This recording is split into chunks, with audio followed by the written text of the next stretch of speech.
All right, welcome everyone to today's Explainer. We're jumping right into a truly fascinating piece of holistic craftsmanship today called the altar necklace. This was created by holistic artisan Eternity Leonard, who is the founder of Weeping Wonders LLC.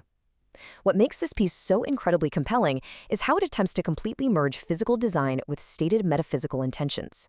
It is a brilliant case study in intentional design, and we're going to break down exactly how the whole shebang is constructed.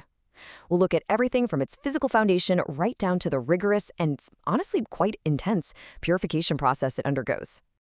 Okay, let's dive into this. The creator, Eternity Leonard, actually perfectly frames the entire philosophy behind this piece with a great quote. She states, "As a holistic artisan, my mission is to bridge the unseen energetic worlds with tangible, grounding physical elements."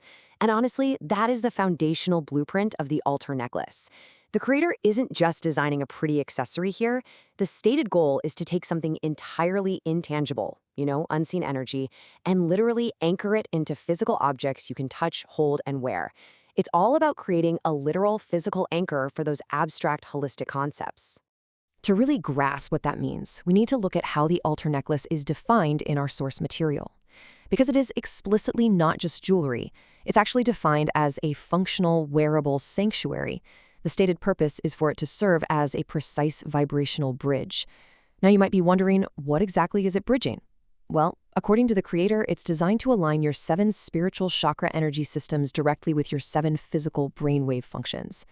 It's kind of like a giant puzzle where spirit meets science. The design intention is to harmoniously link your energetic anatomy right up with your neurological states. So what does this wearable sanctuary actually look like in practice? Let's check out the physical foundation. The necklace is made up of several elements, and each one is intentionally separated into its own pristine glass vessel. These little glass jars are then suspended from a sterling silver cord. And what I really want you to take away from this is that the choice of materials is absolutely not arbitrary. The source explicitly notes that silver was chosen specifically because it's a highly conductive, lunar receptive metal. By using silver, the creator's design intention is to literally anchor the wearer's biofield to the celestial rhythms of the moon. Every single physical component has a stated, highly functional purpose. So the crucial point is understanding how these specific vessels function together as a complete system. The holistic blueprint gives us 4 distinct jars suspended on that silver cord: the herb vessel, the botanical oil blend, the crystal matrix, and the mineral salts. And each one has a very specific primary function. The herbs are there for cardioprotection and presence, the oils are meant for brainwave entrainment and grounding, the crystals tackle biofield shielding, and finally, the salts are designed for banishment and cognitive filtration. Let's break down exactly how these work, pairing them up so we can really understand their unique mechanics. First up, let's contrast the herb vessel with the botanical oil blend, mainly because they require totally different types of interaction from the person wearing it. The herb vessel is designed to rest directly over your heart chakra. It's formulated so you can hold it in your hands or wear it right against your skin, acting as a physical and metaphysical shield. It basically provides a passive, constant reminder that your heart center is guarded. Now contrast that with the botanical oil blend. This one requires active sensory interaction. You actually open this vial to inhale the custom aromatic compounding.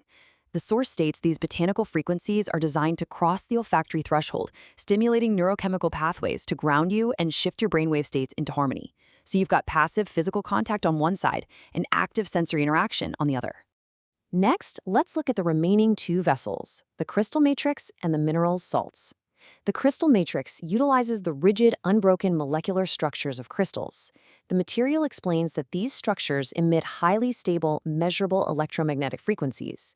They act as a harmonic stabilizer for your subtle body, correcting distortions and protecting your energetic field. Now compare that structural support to the mineral salts. Salt is described here as a natural crystalline purifier. So instead of just stabilizing things, it acts as an active energetic filter. Its designated role is to neutralize and banish dense, negative frequencies before they can even penetrate your space. This ensures only clear thoughts actually seed in your consciousness. So one stabilizes your existing field, while the other actively filters out incoming negativity. All right, now that we have a solid grip on the physical anatomy of the necklace, we're moving on to something absolutely crucial: the purification and consecration process. Building this functional sanctuary requires a rigorous, multi-layered preparation to reach its highest vibrational state before it ever even reaches the wearer. And this brilliantly illustrates the sheer level of intention behind the craftsmanship here. This purification is broken down into 3 incredibly strict stages: lunar crystallization, vessel sanctioning, and the final cleansing. Let's look at exactly what goes down in each of these steps. Step 1 is lunar crystallization. Before anything is put together, actually, scratch that. Before the jars are even filled, the raw components themselves are addressed. Specifically, every single gemstone utilized in the necklace is fully charged. To pull this off, the creator calibrates them using structured moon water. The stated purpose of this step is to expose the stones to potent clarifying frequencies. It's essentially resetting and optimizing the energetic capacity of the crystals before they're pleased into their specific matrix vessel. Moving right along to step 2, vessel sanctioning. What's really interesting about this step is the timing. It is executed strictly before a single ingredient is introduced into those little jars. The individual glass vessels are thoroughly purified both inside and out. The creator utilizes a traditional sage-smudge for this process, and the explicit goal here?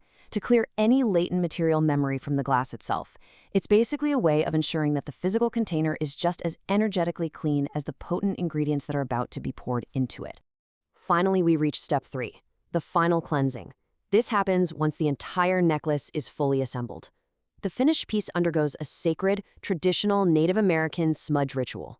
The source material details the use of an abalone shell and an intentional feathering technique to completely envelop the entire piece in medicine smoke. And here is why this matters immensely to the whole design philosophy. This critical final step is executed specifically to ensure that absolutely none of the creator's own harbored or residual human energy remains attached to the piece.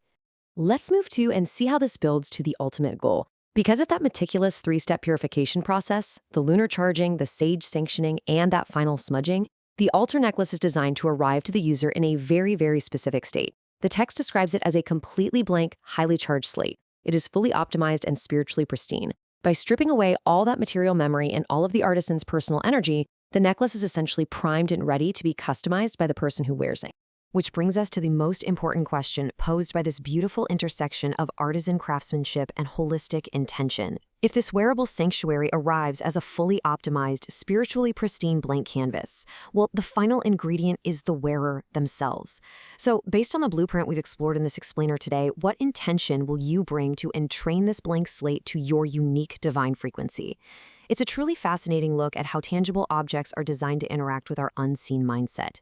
Thank you so much for joining me to explore this incredible source material today, and keep learning.